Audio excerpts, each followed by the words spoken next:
I am Julian, 32 years old, and a senior software engineer working remotely. My life was built on two things: discipline and solitude. I bought my 4-bedroom house with years of hard savings and early tech investments. It was my sanctuary. But for 6 months, it was a battleground. Thanks to my older brother, Marcus. Marcus, 34, was the eternal golden child of our family. He'd jump from one business venture to the next, always leaving a trail of debt and excuses. And when his latest venture failed, Mom and Dad, desperate to avoid the shame of seeing their golden son on the streets, quietly negotiated a 6-month temporary stay at my house. The atmosphere in my house was one of a fragile truce. I tried to maintain my discipline. Marcus tried to maintain his life of leisure. I would wake up at 5 in the morning for my coding block, and I'd often find a passive-aggressive note on the counter, because my footsteps had disturbed his creative process. I remember the day my $500 coffee maker broke. It was a high-end machine, a small luxury I afforded myself. Marcus had apparently overloaded it, trying to make himself a triple-shot latte at 4 in the afternoon. When I found the shattered glass carafe, he merely shrugged. "Oh, sorry, little brother," he said, without an ounce of remorse. "They don't make things like they used to." Do they? I drove out and bought a new one that day. A seemingly small sacrifice, but one I later realized was a test of my boundaries. I even installed a tiny security camera in the living room, disguised as part of the new coffee machine's design, just to monitor my equipment when I was out. It was a preemptive move, born of professional caution, not distrust. I told myself it was for insurance purposes.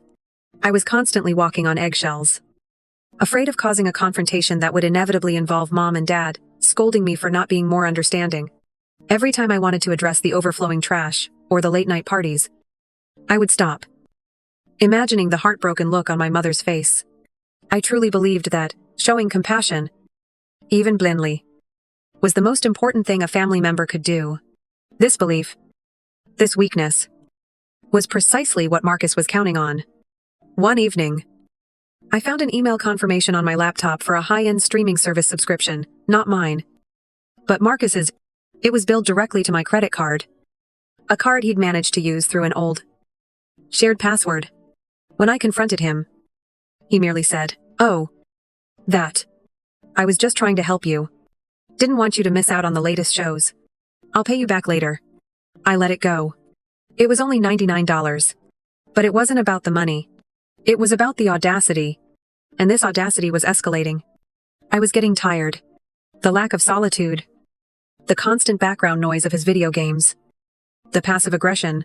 It was suffocating. I started secretly looking at apartments for rent, preparing to move out of my own home just to escape him. I even considered offering him $5,000 to leave. If I had just taken that easy way out, the consequences would have been far less devastating for him. One Friday morning, I was on an important work call when Marcus, standing just outside my office door, was screaming into his phone with our parents. I heard him loud and clear. "He's throwing me out. After all I've done for the family. He's kicking me onto the streets. It's utterly inhumane." I muted my mic. My heart pounded, but I felt strangely calm. The 6 months were up, and this was his final act of manipulation. The volume was too loud for me to ignore. Then, the phone rang. It was Mom. Marcus had put the conversation on speaker. "Julian." My mother's voice wavered. "How could you do this? Your brother only needed a temporary place. You're being cruel." I took a deep breath. Marcus watched me through the glass door, a victorious smirk plastered on his face. He thought he had won. He thought I was finally going to cave. The volume of his screams was deafening, but my response was utterly quiet. I unmuted my phone and simply said, "I know. I've already arranged a better place for him." That was the line that officially ended my 6-month-long nightmare. And it was the first step in a strategic move they would never see coming. Marcus's victorious smirk instantly vanished. He looked genuinely confused. Mom, on the other end of the line, just whispered, "A better place." But the damage had been done. I hung up the phone and walked into the living room, the atmosphere now thick with hostility. Julian was quiet, but his eyes were hard. The pressure intensified over the next 48 hours. Julian tried to reason with me, to explain that he had paid my overdue bills, that he needed the space for his work, but his voice was drowned out by Marcus's aggressive defense. Marcus argued that his mere presence in the house was enriching my life by reminding me of family values. He dismissed all my concerns, saying, "You exaggerate everything. You're always looking for excuses to kick me when I'm down."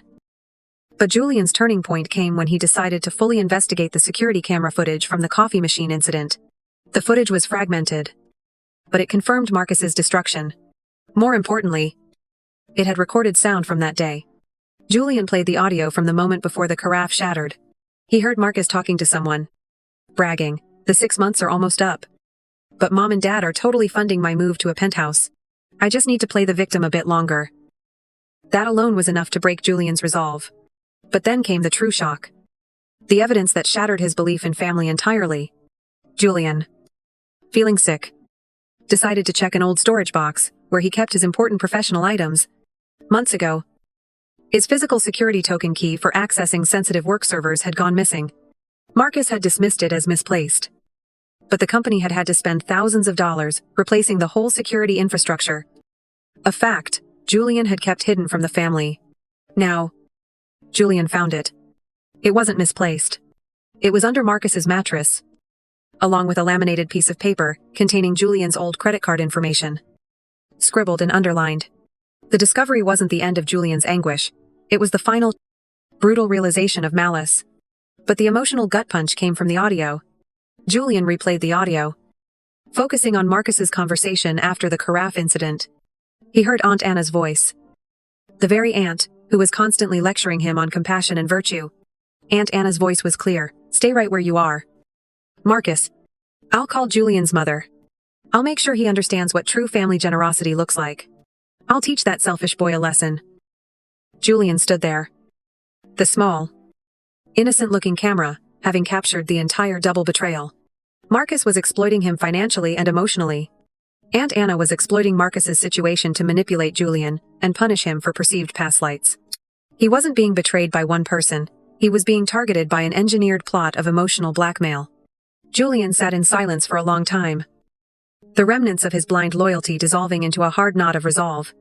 The shock of the double betrayal, the simultaneous treachery from both his brother and his moralizing aunt, felt like a physical blow. Julian knew that simply kicking Marcus out wasn't enough. He had to expose the entire network of manipulation. He had to turn their own weapons against them. The shock gave way to a chilling clarity. Julian realized that his sorrow did not vanish. It simply condensed into a single, razor-sharp objective permanent freedom.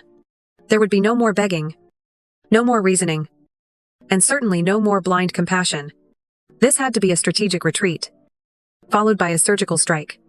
Julian knew his family's biggest weakness was their appearance of virtue. Aunt Anna, the self-proclaimed moral arbiter, was the weak link. Her need to appear generous and compassionate was greater than her actual desire to be so. And this was the tool Julian decided to use. Julian called his mother back. His voice was calm, almost unnervingly so. "Mom, you're right. I haven't been compassionate enough. But I've fixed that." "Mom," expecting more protest. It was stunned. "I've contacted Aunt Anna. She's the only one in the family who truly understands unconditional love and generosity. She's offered Marcus a place to stay indefinitely." The phone went silent. Julian knew his mother couldn't argue. To do so would be to call Aunt Anna a liar. Or worse, expose her own moral hypocrisy. Julian had just engineered a situation that no one could refuse without publicly shattering their own image. Julian immediately contacted his old law school friend. David, Julian said. "I need you to draft some documents for a trust fund. I need to transfer the legal control of my assets so they're completely shielded. And..." Julian paused, a hint of something cold in his voice. "I need to transfer one tenant to a new, fully compassionate address." Julian spent the entire day preparing his gifts. He went to a hardware store and purchased a high-end smart plug, one that secretly tracked and reported electricity usage in real time. He wrapped it and labeled it, "Welcome home, a new start." This was a key piece of evidence, a silent witness to Marcus's habits. Then came the packing. Julian helped Marcus, meticulously gathering Marcus's belongings. But there was a deliberate oversight. Julian left 3 massive trash bags full of actual garbage and old food wrappers, discreetly mixed in with Marcus's clean clothes. He labeled them simply personal items. He also put the box of Marcus's unpaid utility bills in the bags. Bills that Julian had been secretly covering. Julian looked at the chaos Marcus had created in his home. The 6 months of damage and disrespect. He looked at the trash bags, the smart plug, and the coordinates for Aunt Anna's immaculate, carefully curated home. He thought, this is not revenge. This is a scientific experiment in consequence. The most difficult part of the plan was keeping his face expressionless when Marcus walked out of the house. Marcus, still convinced Julian had given up the fight, was slightly smug. See? Julian, all you had to do was ask for help. That's what family is for. Julian simply nodded. I understand. And with that, the first phase of the plan was complete. The clock on their self-destruction had officially begun ticking. The drive to Aunt Anna's upscale neighborhood was quiet. Aunt Anna lived in a meticulously maintained home, where every throw pillow was perpetually fluffed, and every blade of grass was trimmed to a perfect height of exactly 3 centimeters. This was her entire identity, the perfectly virtuous, perfectly organized homemaker. Julian knew Marcus's chaotic, slovenly presence would be a toxic antithesis to Aunt Anna's carefully constructed world. When they arrived, Aunt Anna greeted them with forced, saccharine sweetness. She hugged Julian tightly and whispered, I hope you've learned a lesson about boundaries. Dear, this is what real family love looks like. Marcus, playing the martyr. I gave Julian a contemptuous look before hauling his bags, the garbage included, into her pristine entryway. As Julian left, he paused and gave Marcus a piece of advice in front of Aunt Anna. Marcus, Julian said, his voice sincere. Aunt Anna is a very precise person. She doesn't like fast food or messes. You should try cooking and cleaning for her. It's a great way to show your gratitude. Marcus, who hated cooking and cleaning with a passion, simply rolled his eyes. A tiny, dismissive gesture that Aunt Anna thankfully missed. That night, Aunt Anna posted an overly sentimental message on Facebook, opening my home and heart to dear Marcus.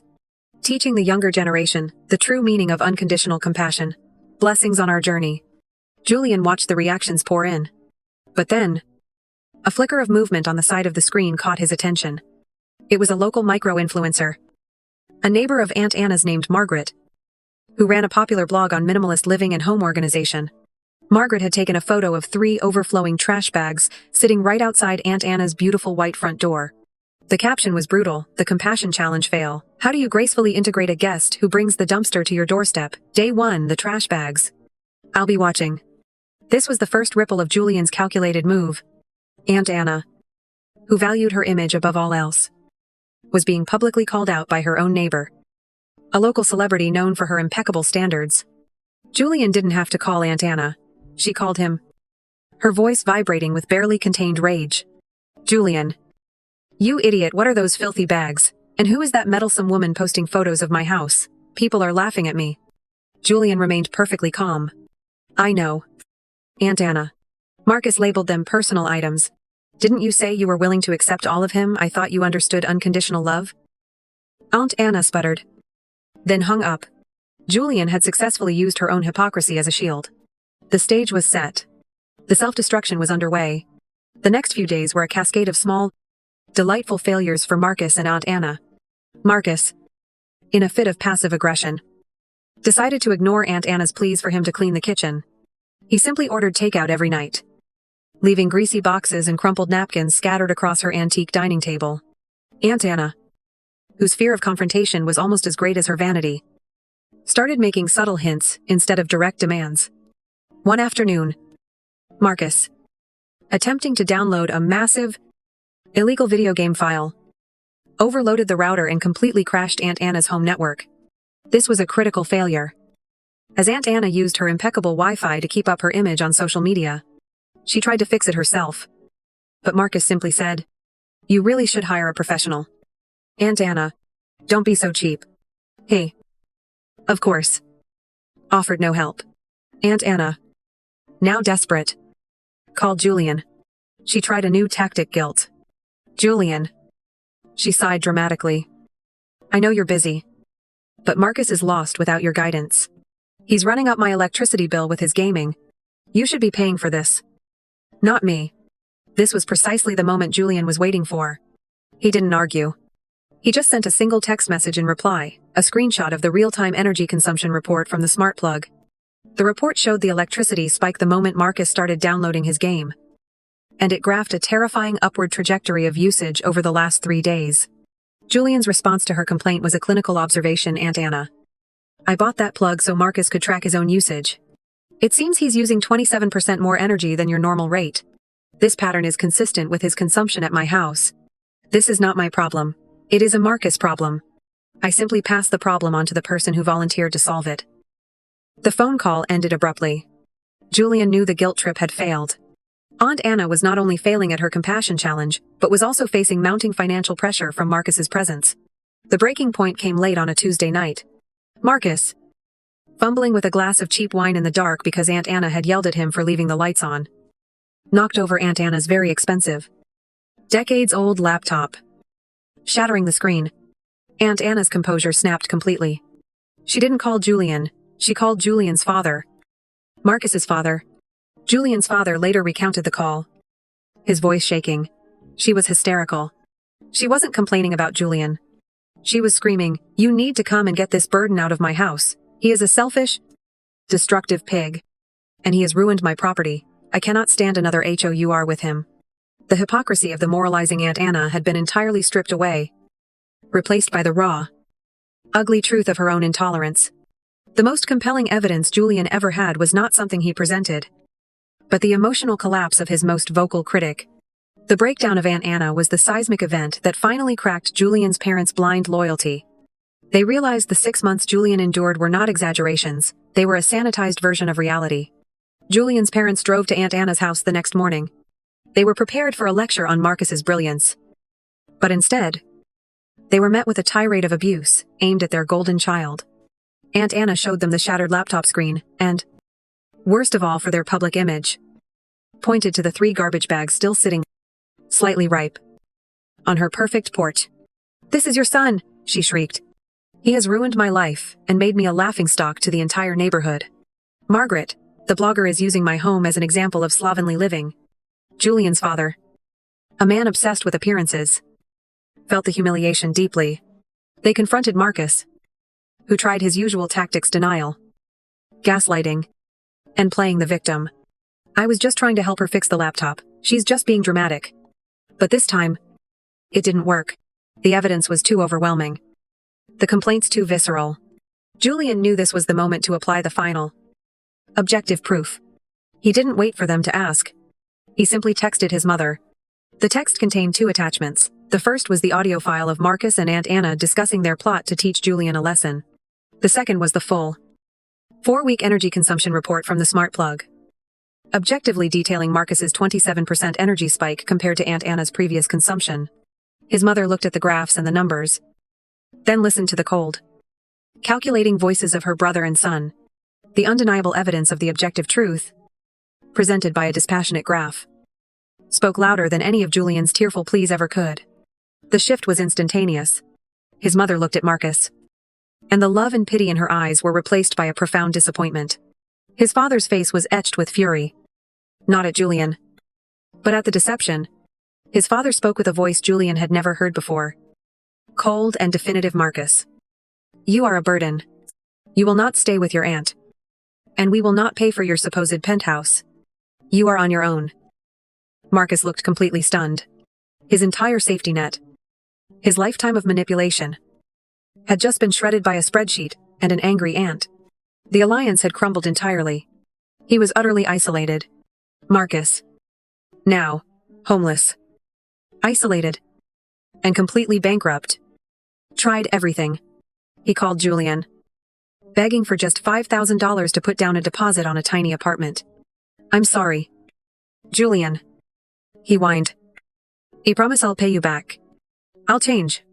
Just $5,000. Please." Julian had anticipated this. He simply replied, "I can offer you a settlement. If you sign a legally binding document waiving all future claims against me and our assets, and agreeing to never contact me again, I will consider giving you a minimal, non-repayable loan, but only on my terms. With my lawyers present." Marcus refused. his arrogance still clouding his judgment. He threatened a lawsuit, claiming Julian had stolen family money and was financially abusing him. Marcus found a cheap, desperate lawyer who specialized in family law, hoping to scare Julian into caving. The lawyer called Julian a man named Mr. Peterson, who was full of bluster. Mr. Vance, Peterson declared, your brother is prepared to sue you for emotional distress and financial misconduct. You need to settle immediately. Julian did not argue. He sent Mr. Peterson an email with 3 attachments. The audio file proving the Marcus Aunt Anna collusion. The photo of the missing security token key, found under Marcus's mattress, proving sabotage. The full legal documentation, proving Julian had transferred all his major assets into an ironclad trust fund, effectively shielding them from any familial claim. 2 hours later, Mr. Peterson called back. His voice was no longer blustery. It was thin and defeated. Mr. Vance, he said. My client has relieved me of my duties. I wish you the best of luck. Julian was calm. He was not surprised. The final confrontation came unexpectedly. Marcus, desperate and enraged, showed up at Julian's workplace, the co-working space he visited occasionally. He found Julian alone in his office pod. You ruined me, Marcus hissed, his voice tight with hatred. You knew I was finally going to get that penthouse. You planned this. You're a monster. Julian looked at him, his expression utterly detached. He leaned forward and delivered the final, definitive line. The sentence that ended the game.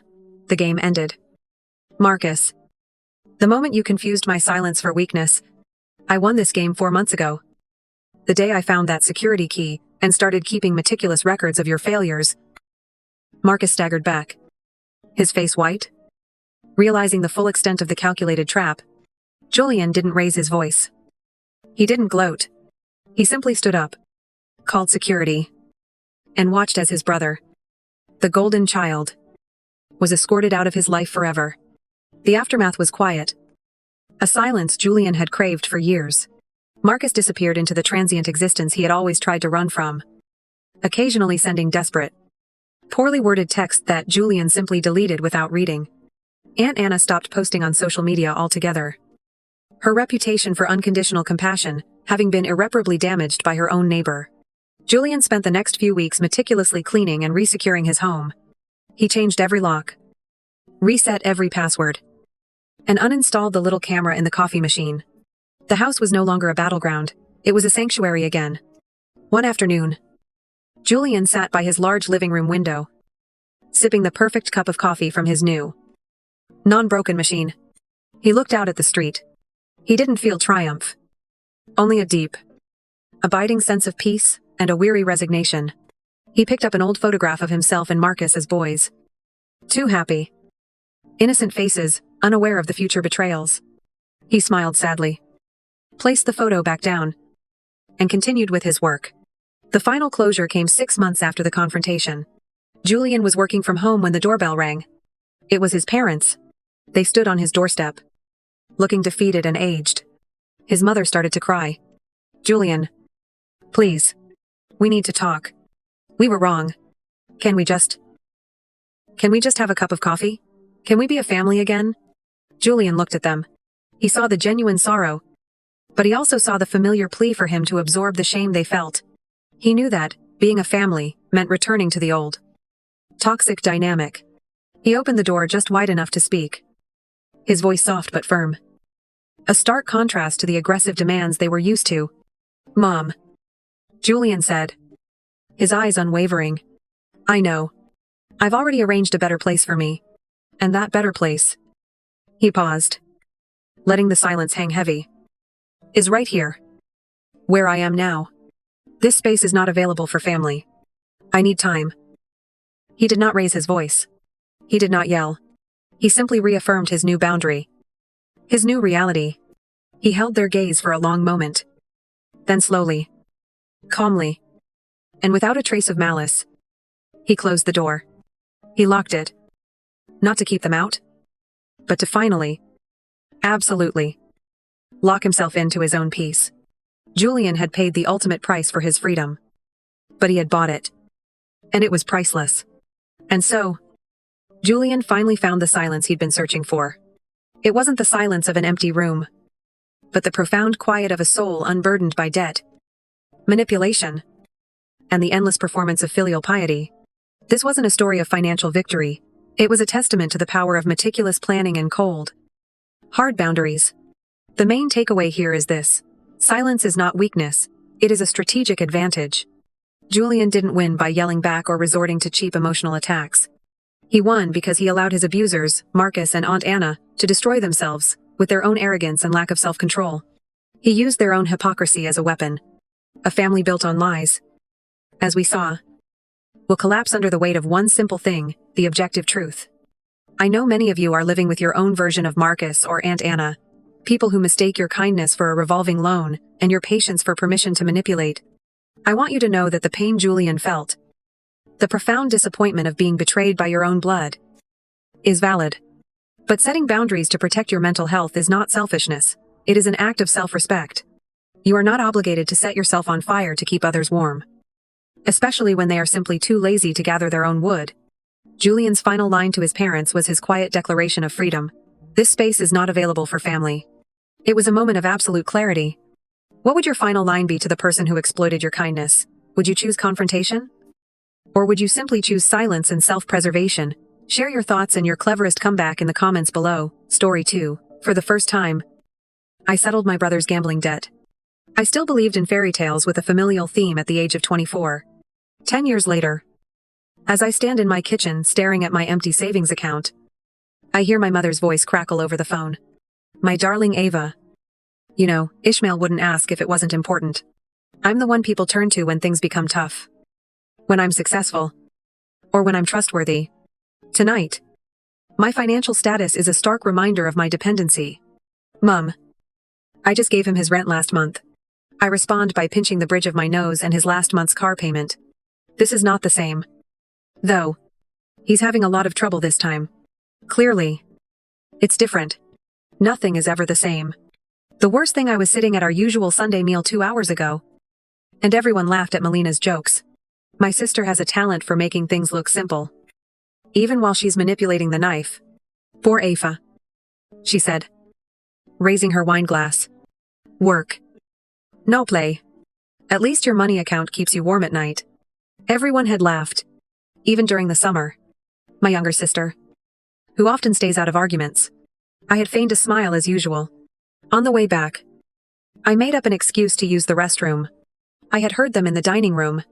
"The family cash machine," Melina had whispered. And then, there had been more giggling. Thank God. She's too lonely to spend it on anything else. Hours later, my mother is still talking. "It's only 9,000 this time. Darling. Ishmael says that this Nico person isn't very patient." My phone buzzes with a text. "Talk about the devil. Nico is here. Inform your brother that he has 48 hours. I intervene. "Mom. I have to go. Tomorrow. We'll chat." I slide down against the kitchen cabinet until I'm sitting on the frigid tile floor. And I stop the call before she can complain. Once more, my phone buzzes. It's Ishmael this time. "Please. Sis. I'm conscious that I made a mistake. But Nico. The others are not like him. He is discussing breaking something. Important things. Comparable to bones." I count to 10 while closing my eyes. Melina sends me another SMS when I open them. "Help him and quit being so dramatic. What else are you saving for? Anyway, for what reason am I saving money? Maybe a life. Maybe a future. Maybe the want to avoid being everyone's emergency fund." My phone rings again. It's my father this time. A strange occurrence that points to a dangerous circumstance. Samir only gives me a call to remind me of his family responsibilities. His voice is harsh and authoritative. "Your mother is crying. Is that how you want it, Dad? Family protects family. You know this. I know this. When I was 12 years old, I started saving money to buy summer school supplies. Since Dad worked 2 jobs, I knew Melina needed help paying her rent every time. Ishmael always went too far. Mum always had all of her credit cards maxed up. I jump through the peephole as soon as the doorbell rings. Ishmael looks disheveled and desperate. His eyes are crimson. His hands shaking. He rings once more. "Ava. Please." He calls through the door. "I hear you in there." Would you kindly help me figure this out? I use my phone while standing still and panting. The banking app still displays my savings account. 10 years of leadership. I have to forego new clothes, vacations, and any other kind of life outside of work, since I am living below my means. If they needed me, I could likewise be there for them. The doorbell rings again and again. My phone lights up as Nico sends me one more text. The time is running out. I hope the sister of your brother is doing well. I tumble down the wall again. I can't exactly explain why, but something made my chest tight. Maybe it's anger. Grief might be the cause. Maybe it's realizing that fairy tales about families are just that, fairy tales. Tomorrow, I'll probably give in. I'll transfer the money. Listen to their appreciation. Look at them. Put it out of your mind by next Sunday's lunch. However, I sit here in my dark apartment and make a vow to myself as my brother bangs the doorbell and my phone blares with desperate cries. This, of course, will be the last time I make this promise. But something feels different tonight. Maybe the echo of Melina's words is to blame, the family's cash machine. Or maybe I'm just too tired to mean it right now. The doorbell no longer rings. In the sudden silence, I hear Ishmael's footsteps running down the hallway. I am reminded that I have a meeting with a potential client tomorrow by a last beep on my phone. Life goes on. At least it works for everyone else. 3 weeks after the Nico incident, I'm pretending to be interested in cloud computing solutions while standing in a crowded tech conference center. Just then, I hear someone laughing behind me. It's clear from your look that you wish you were somewhere else. I turn to see a tall man standing there in a nice-fitting suit. His delighted eyes crinkled. On his name tag, Michael is inscribed. It's obvious that architecture solutions take the lead. I ask, trying to smile a little at other victims alone. Michael is my name. Do you want to avoid the subpar coffee at the coffee station for conferences? As Michael talks about his work building sustainable structures, I feel comfortable for the first time in weeks. The way he listens makes you feel heard. Heard. He says, "What has brought you to this momentous occasion?" I'm looking for new project management software for my team. But to be honest, I'm mostly hiding from my phone. A horrible division. I laugh. A horrible family. Aren't they all complicated? Hey, there's this amazing Italian place around the corner there. He pauses before continuing. Family conflict may be erased by pasta. What do you think I should say no? My mother texted me about urgent family matters. And Ishmael left me 3 missed calls. But Michael's smile is genuine. For once, I also want something for myself. Lead the way. The small, comfortable restaurant is decorated with red checkered tablecloths and candles and wine bottles. Michael orders wine and talks about his sister Stacy, who seems refreshingly normal. She's actually throwing a BBQ this weekend. I say. He says, "Would you like to go?" It's buzzing on my phone. Melina. Mom is crying because you won't answer. I hope your self-esteem is high. I turned my cell phone over. I would love to do it. The BBQ is nothing like the family gatherings I have. Stacy meets me with an earnest embrace. Her kids play tag instead of begging for money. And no one criticizes my life decisions in a passive-aggressive manner. So, you are the famous Eva, Stacy replies as she gives me a drink. Michael has been talking about you non-stop all week. Stacy. Michael is smiling in spite of his groans. What? It's quite cute. You look like a teenage crush. As the weeks become into months, Michael turns into my sanctuary. We talk about everything and nothing. Tour the city. And find hidden architectural gems on the weekends. He tells me about losing his father when he was a little boy, and about beginning his business from the ground up. I share with him my work, my love of photography, and my desire to travel. But I maintain the money, my position as the family's ATM, and the increasing volume of anxious texts from him that I've been ignoring.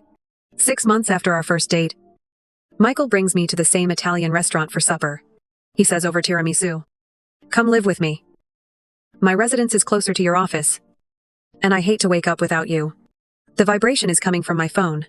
Mom, again, if Ishmael doesn't receive the $9,000 by Friday, there will be severe repercussions. It's critical. Never. I look across at Michael. A pleasant, prospero drama. As I release Michael, shame boils in my chest. He ought to know what he's getting himself into. First, I had to tell you something. I start. But he stops me. Whatever it is, we'll figure it out together. That's what partners are for. Partners. My throat tightens at the word. I want you to realize the complexity of my family. He leans across the table and takes my hand. I love you. Ava. Families are complex. My phone buzzes again. This time. 2. It's summer. Please. He made a grave error this time. My hand is squeezed by Michael. Is everything okay? I should tell him about the money. The manipulation. And the incessant requests. And my savings account is just a small percentage of what it should be. Therefore, I can't turn them down. Instead, he stammered back, saying that everything is okay. Later that night at Michael's, lying in bed. I suppose it's our place now. I stare at the ceiling while he sleeps peacefully beside me. I switch my phone on one last time. Mum. If you don't help your brother, you'll be held accountable for whatever happens. This isn't the best parent I am. I turn off my phone completely. Curl up in Michael's warmth. And try to believe that I deserve this happiness, and that I can live this new life without my family's expectations. But as I go off to sleep, I can't shake the feeling that everything is going to change. Because that's the nature of family secrets. They are never laid to rest. And mine will fall apart all around me. On a misty morning besides the lake, Michael pops the question with a vintage ring that belonged to his grandmother. It's perfect. Direct and sincere. Like him? I cry as I say yes, because I finally feel like I deserve this happiness. He continues. We should tell your family in person. Later, while we're driving home, he invites them to dinner. I nod, despite my stomach knotting. They'll want to celebrate. They arrive at our apartment that evening in a really positive mood. Merlina is even smiling and giving me a hard hug. Look at you, she says as she studies my ring. Finally stepping into adulthood. Mum can't stop sobbing and crying, dabbing at her eyes with a tissue. My little daughter, marrying a very successful man. Even though I understand the emphasis on achievement, I nevertheless make an effort to smile. Michael is in the kitchen preparing his renowned lasagne as I serve wine and try to keep the conversation light. Never. You're glowing. As she talks, Melina strokes my cheek. Marriage is already a good fit for you. Michael. 2. You undoubtedly select a victor. Summer nods enthusiastically. His house is beautiful. You are very blessed. Sis. The evening goes surprisingly well. No one mentions Ishmael's financial difficulties or troubles. My father, who arrived late. It seemed quite happy for me. I'm eating dessert when my phone calls. It's a job. I'm sorry. But I'm standing. I have to accept this. It concerns the Singapore project. When I walk into the hallway, everyone is talking over tiramisu. There is only a scheduling constraint. And the talk is short. As I'm heading back, though, I hear voices in the dining room. I pause. Years of listening in to discover how my family truly feels has led to an old habit. Melina claims that finding a wealthy man is long overdue. Her voice was soft, but it was unmistakable. For heaven's sake. She had been saving her money long enough. She whispers. But she's laughing. However, you're right. Maybe she won't be as thrifty with her family anymore. Please. Then Melina snorts. Now that she has a wealthy fiancé, she will be much easier to reach. It appears that Michael would desire to provide for his family. Mom feels we should wait. Though, let them get married first. Then we could talk about Ishmael's situation. I feel sick. My hands are shaking. But I want to run in and confront them. Then I hear movement. Michael appears in the corridor. His face unintelligible. How long has he been standing there? We exchange glances. He heard everything. I open my mouth to say something. But he shakes his head and leaves into the dining room. His speech is quite normal as he serves coffee to everyone. But I can tell that he has changed. The rest of the evening passes quickly. My family leaves after exchanging kisses and hugs. Mum is already talking about wedding venues and guest lists. Melina squeezes my arm and murmurs. We're going dress shopping soon.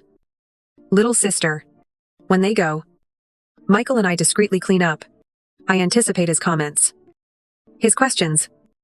His assessment of me. Instead, he just loads the dishwasher. He moves in a robotic manner. Finally, I'm about to lose it. I am Michael. How long? He asks in a low voice. Without looking at me. How long have they been using you like this? I should have told you about it. Yes. He turns with mournful eyes. You should have. I muttered that I was ashamed. I didn't want you to see. To be conscious. For what reason that your family treats you like an ATM? That they are already planning strategies to take advantage of our marriage. Tears stream down my cheeks. I'm sorry. He walks across the kitchen and cradles me in his arms. Don't apologize. It is not your duty to offer an apology. I thought tonight would be different. I spoke into his chest. They seemed really happy. They are satisfied with what they think they can get from us. He says sourly. They were happy. I wipe away my tears and retreat. What should we do? You start by telling me everything. No more secrets. Never. If we decide to get married, I have to know what I'm getting into. I then tell him about the years of bailouts and guilt trips. Ishmael's gambling. Mom's emotional manipulation. Melina's covert dikes. And Dad's selective appearances when money is involved. Michael doesn't say anything for a long time after I finish. But then he says, you know? This has to stop. I know. I now fully comprehend their plan to use my marriage as a means of taking advantage of Michael for the first time. It's different somehow. Even terrible. But every time, he gives me a forehead kiss and says, we'll work it out together. No more compromising yourself for others who don't respect you, or caving into peer pressure. Even as I nod, a new message rings on my phone. Ishmael. Excellent work. Sis. As you are hosting a party, can you help me out with a small problem? I look at the message and hold my finger over the respond button. It's difficult to break old habits. The call is placed at 3 a.m. the week after the engagement dinner. My phone rattles on the nightstand. Mom's name appears on the screen. She speaks in a harsh or frantic tone. You have to come see us right now. There are 2 guys and Nico. They are threatening Ishmael. Michael wakes up next to me. What's wrong? I'm already getting dressed. My brother is having issues. There are actual issues this time. I'll go with you. When we get to Mom's house, there are 3 males in the living room. Nico, looking intimidating in his expensive suit, and 2 other individuals who look more like bouncers than debt collectors. Ishmael sits on the couch with his head in his hands. Mom is pacing while Dad, who must have been called too, stands by the window with his teeth clenched. Well? Nico smiles icily in response. The sister who has succeeded appears. How much is it, could I ask? 50,000? There is silence in the room. Even Mom's pacing stops. That's not possible. I say. Last month. It was 9,000. Interest grows. Nico shrugs. Along with the extra loans. Your sibling has had a hectic schedule. I turn to face Ishmael. New loans, he won't give me a look. I thought I could get it back. You've got an entire day. Nico says, checking his watch. Or we start to ruin things. First. Your brother's fingers. When they go. The shouting starts. You have to help him. My mom grabs me by the arm.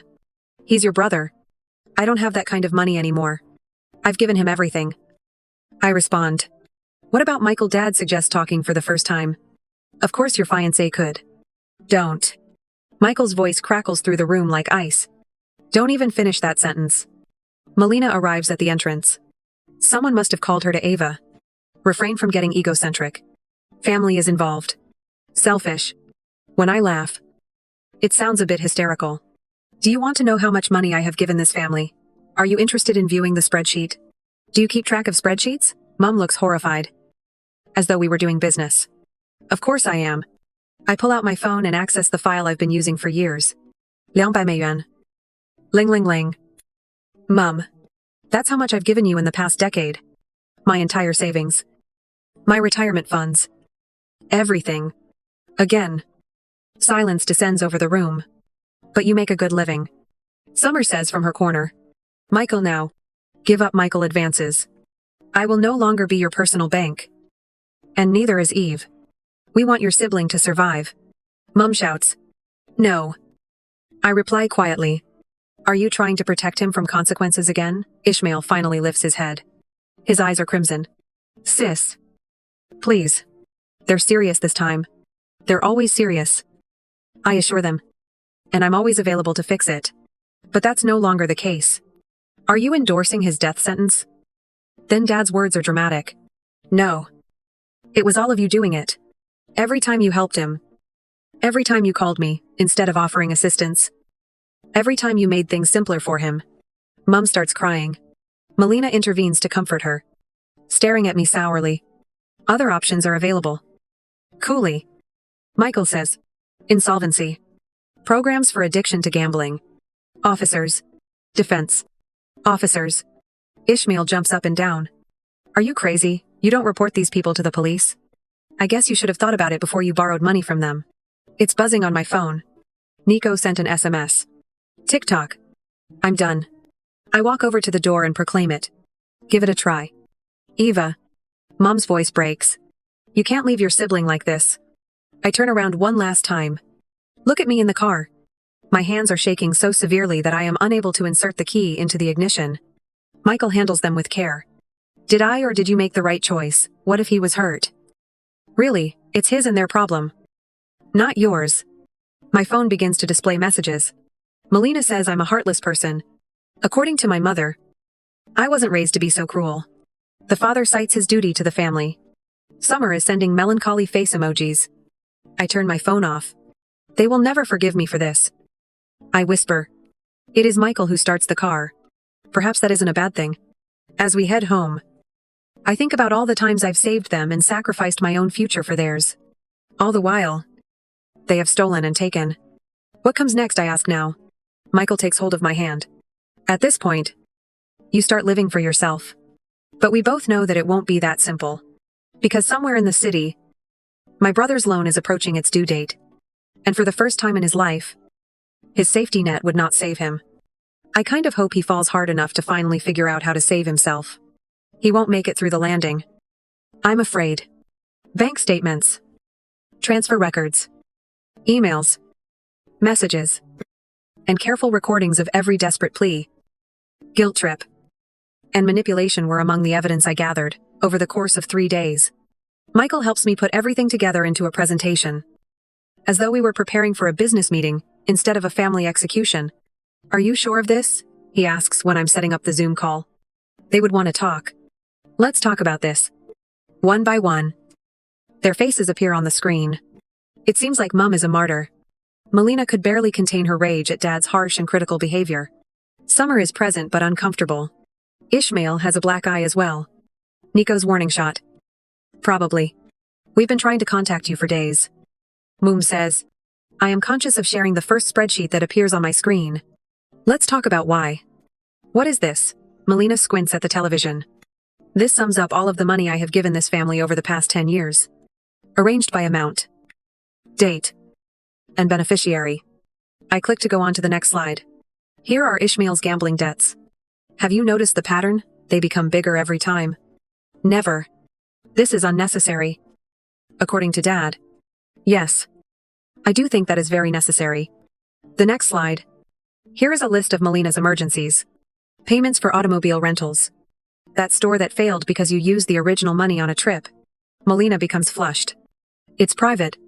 Nothing is private in this home. You made sure of it when you started figuring out how to use my involvement to boost your revenue.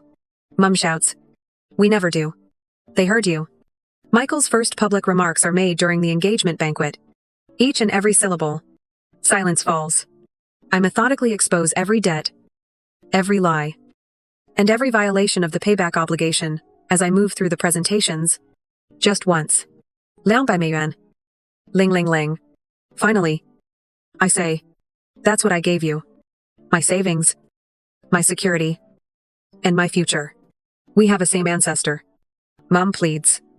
Family is beneficial. Family. No. Mom. Family members support one another. Family members help each other out. One member of a family is not treated like an ATM and teased behind their back. Is that what this is about? Melina sneers. Your feelings were hurt. This is a matter of consequences. Ishmael needs medical attention. No more handouts. You have to become used to living with what you have.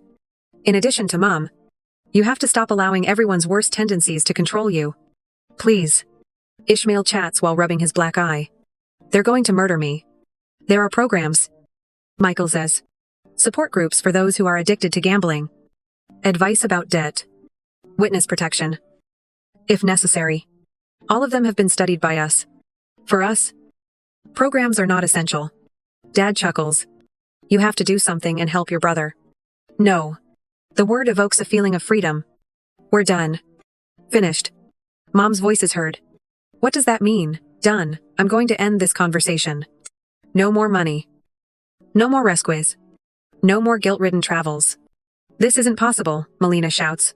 Your family is where? Not anymore. Mom starts crying. Dad began lecturing about duty. Melina screams because she feels deceived. I let them too. Their words have lost their impact. A lawyer has been given all the documents. I continue calmly. If any of you try to get in touch with Michael or me for money again, she'll report you for harassment. Would you put your own brother in jail? When Sam finally speaks, he asks. No. I'm letting him handle the consequences of his actions. There is a difference. What a bitch you are, Melina, spat out. Do you think you're better than us? No. I think I'm done being worse than I am because of you. Ishmael starts pleading. Mom's sobs became more intense. Dad cites scripture on familial loyalty. I waited until they were completely worn out. Each of you is receiving a final email with options for financial counseling and addiction support. What you do with it is up to you. But I'm indicating the screen. This will be our last discussion. You'll be sorry you did this. Moom says. Her eyes suddenly drying up. When you need our help. I haven't needed you in years. Mum. You were everything I wanted. There is a difference. I protest by hanging up the phone. The silence that follows is like a thunderclap. Michael pulls me in. And I start to shake. You were successful. I was successful. My voice breaks. I swear. God. I did it. My phone starts buzzing right away. Text messages. Calls and emails. Like pruning out a landscape. I block each number in a methodical manner. What comes next, could I ask? Our numbers have changed. Move if we have to start anew. They will never forgive me. No. He does agree. But you could end up regretting, allowing them to go. I take one last look at my phone before turning it off completely. I received a final text message from Mum. Our money will always come from you. Never. Keep it in mind. I take it away. Along with any other proof of them. Burning bridges isn't usually motivated by retaliation. Sometimes it's just a matter of survival. The fallout comes in waves. The first is the attack on social media. Melina leads the campaign with vague Facebook posts about toxic relatives and money-changing people, invoking prayers for daughters who have forgotten their origins. Mum joins in. I delete my accounts. After them come the flying monkeys. Family relatives who live far away. Family. Friends. Even the high school teacher I had. Everyone is trying to understand what's going on. Your mother is inconsolable. My aunt is called on the phone. She's not eating. That's probably what she told you. I answer, and then block her phone. Michael. It turns out that Sister Stacy is my unexpected ally. They're trying to add me on Facebook. She tells me over coffee. I blocked each of them. Such a group of nerves. 3 weeks later. The Zoom call took place. Summer has arrived at work. She is the only one who knows where I work. After settling herself into the chair across from my desk, she continues. Just listen to me. It's not good. So terrible. I'm not giving any money to anyone. The aim is not money. Note kite. She fidgets with her sleeve. There is no Ishmael. Mum is having panic episodes. Dad is drinking again. She looks astonished. 2. They're falling apart. They've been falling apart for years. It's summer. I just gave up attempting to maintain my composure. Why are you so cold? How can you have such blindness? She leaves with tears in her eyes. I ignore my hands trembling and go back to work. That night, Michael finds me staring at nothing on our balcony. A challenging day. Summer came. He sits beside me. Would you like to talk about it? Would you like to be married next month rather than wait? He blinks. That's a big change in subject. I don't think they should have time to plan anything. No big ceremony.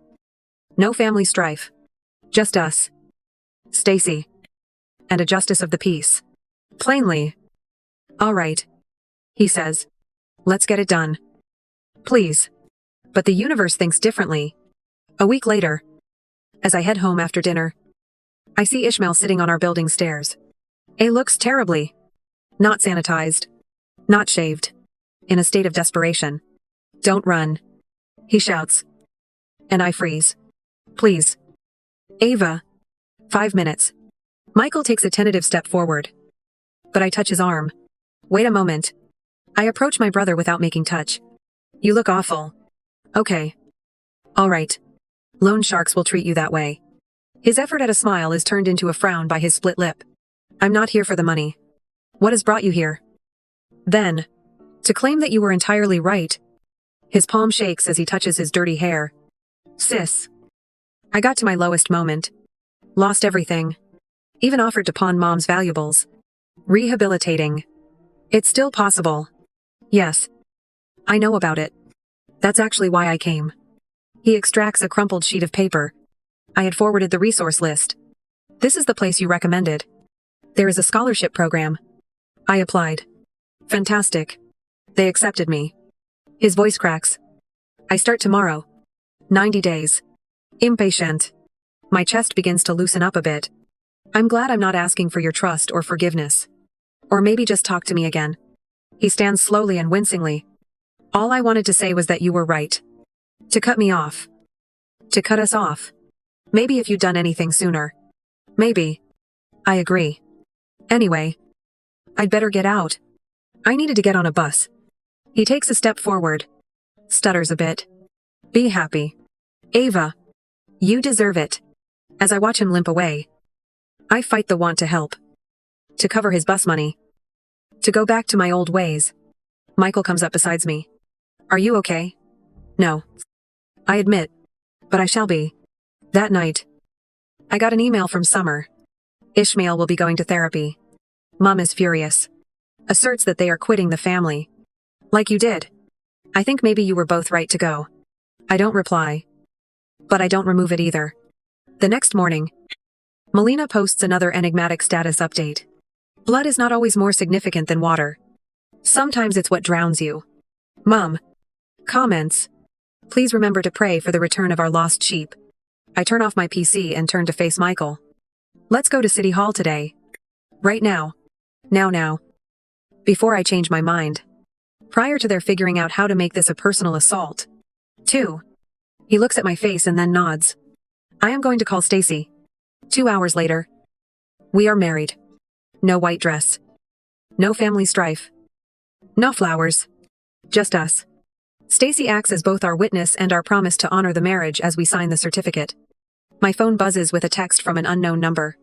Mom. Using Dad's phone. You'll regret ignoring us. Family endures forever. When I show Michael the phone. He takes it and blocks the number. He continues. We choose our family. And plants a kiss on me. And we choose each other for the first time since it all began. That's adequate. In my opinion. It's been 6 months since my marriage. Karma arrives like a smashing ball. The news is announced in the summer. Which people have made it a habit to provide me brief. Precise updates. Every few weeks, Ishmael was imprisoned. Not for gambling fraud. She texted. In some kind of Ponzi scheme. He was employing Nico Molina as a co-signer on loans. The residence was promised as security by the parents. Everything is falling apart. Michael and I are in the kitchen when I read it. My hands no longer shake when I hear family news. Do you want to know what's funny? I show him the passage. I saw this coming years ago. Told them that he was doing anything illegal. They called me paranoid. Through local news and summer updates. The story is unveiled over the next few days. Ishmael had been running a fake investment program that promised desperate gamblers huge rewards. In the expectation that she would soon become affluent. Melina had helped him create the fake companies. Because his parents had recommended him to their acquaintances. Other victims were brought in. Now. Ishmael might get a long jail term. Melina's image is destroyed. The home owned by Mom and Dad is disappearing. The walls of the house where I grew up still have family photos that will soon be owned by someone else. Your mother is asking for your address. Summer texts you to let you know she needs to talk to you in person. No. I say simply. She says you are their only hope and is crying a lot. I've blocked Summer's phone. Despite the pain. She decided to stay there. Messenger. Michael and I visit a waterfront house we've been eyeing that evening. It's calm here. Far. Far from the city. Distant from them. He continues. We can make this our home. A fresh start as he observes me looking out over the sea. It's buzzing on my phone. Melina. Whose number is different. It is alleged that I am a co-conspirator. I could wind up behind bars. Please. Never. Even though I'm your sister. I know we caused you pain. I take it off without responding. The next day. I receive a delivery from a courier at work. Included is a handwritten message from Mum Ava. Your father and I will be homeless in 3 weeks. The bank is stealing everything. We trained you to be there for your family when they need you the most. Regardless of your issues with us. You cannot reasonably desire this for your parents. We need to raise $200. 0, 0, 0 to save the house. Michael has a good income. This would mean nothing to him. Avoid letting your stubbornness harm your family. Remember who changed your panties, who fed you, you were slain by whom. Help us, Mum, when I go home. I burn the letter in our fireplace, watching as the guilt-filled words turn to ash. The next morning, an item about Ishmael's detention appears in the local newspaper. He quotes an old widow who lost her retirement money as one of his victims. I feel sick to my stomach when I recall the name. She lived next door when I was a child.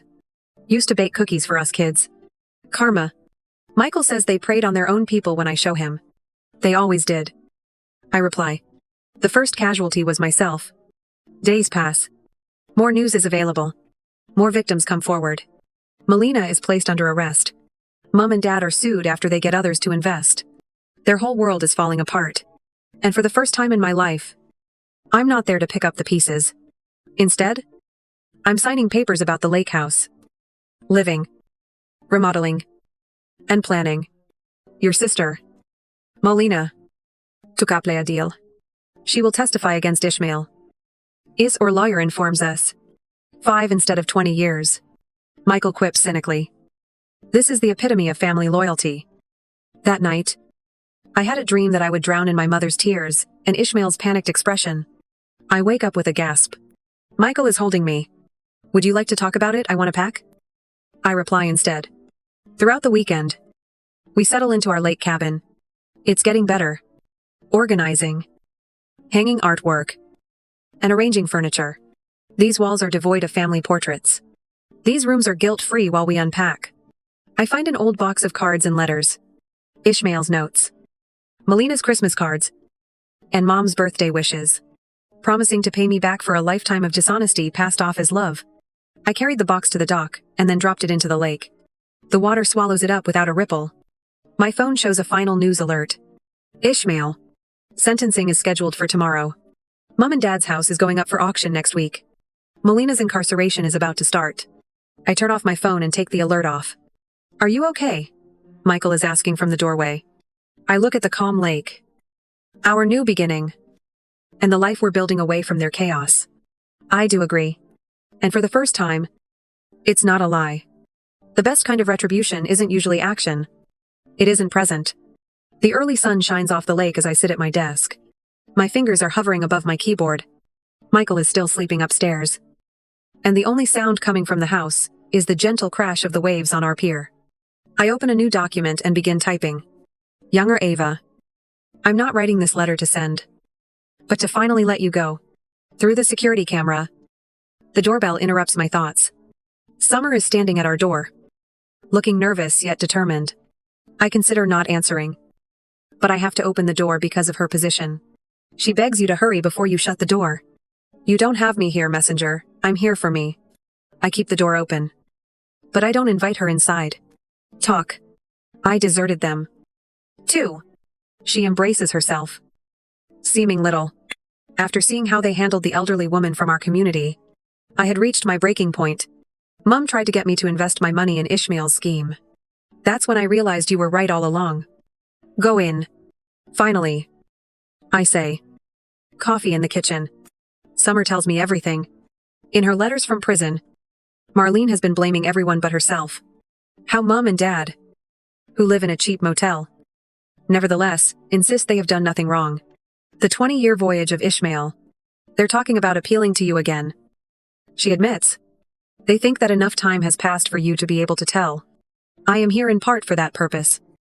Yes. She pulls out some papers. I need your help with something that has nothing to do with money. I'm going back to school. Starting again. Would you? Are you going to be my reference? You are the only accomplished person I know who made it there. Honestly. I look at my little sister's face. There. Something has changed. A clarity that had not been there before. I say it's all right. But you have to read something first. I show her my laptop screen. I had been writing a letter. Please. Younger Aoife. I'm sorry. I allowed them to dim your light for so long. I'm sorry I taught you that love means sacrificing something for someone else. I'm sorry you felt your family obligations took precedence over your own objectives. But I'm not sorry anymore. Summer reads silently, tears running down her cheeks. When she's finished, she glances up. Do you think I should add anything? I nod. She types. My youngest. Summer. I'm sorry. They emptied you dry. And I said nothing. I'm sorry for being such a coward. I am. However, learning from your strengths. The morning was spent writing letters to our younger selves, bringing the long-suppressed truth to light. When Michael arrives downstairs, he finds us laughing over coffee and crying together. Is everything okay? He asks cautiously. Coming. Summer arrives in for lunch and says, I say. We talk about her goals of recovery, education, and building a truly our life. She's changed. Clearer. Yet more difficult in certain aspects. Like me. When she leaves, I finish my letter. You'll learn that you don't have to ruin yourself for real love. You'll learn that family isn't about blood or obligation. It's about decision-making and respect. You'll find that sometimes the best course of action is to leave. And one day you'll sit in a beautiful lakeside house with a partner who loves you and a sister who finally understands. And you'll realize that you're not merely surviving anymore. You are a real-life illustration of love. The one who finally decided for herself. After printing the letter, I add one more item. My updated will. Michael and I have discussed this extensively. The bulk of our wealth will go to our future offspring if we have any. The remaining amount is given to the Forward Fund, a non-profit organization that supports victims of financial abuse in families. My older siblings and parents don't get a penny. That's the last thing I say to Michael before signing the paperwork. No more problems. He kisses me on the forehead. You have my admiration. It's buzzing on my phone. Summer sent an SMS. I am appreciative of today. For everything. For informing me about this alternate option. Outside. The lake gleams in the afternoon sun. My parents in their hotel room. I imagine. About Melina in her prison cell. On Ishmael's possible 20-year jail term. I think about karma. Justice. And peace.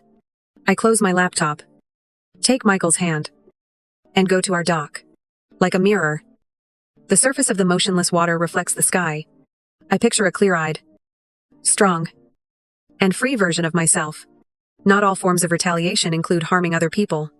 Sometimes the objective is self-completion. In certain cases, it entails developing an entirely original story. For starters, you are not the victim, the cash machine, or the savior. Just you. Finally, just be yourself. And that's enough.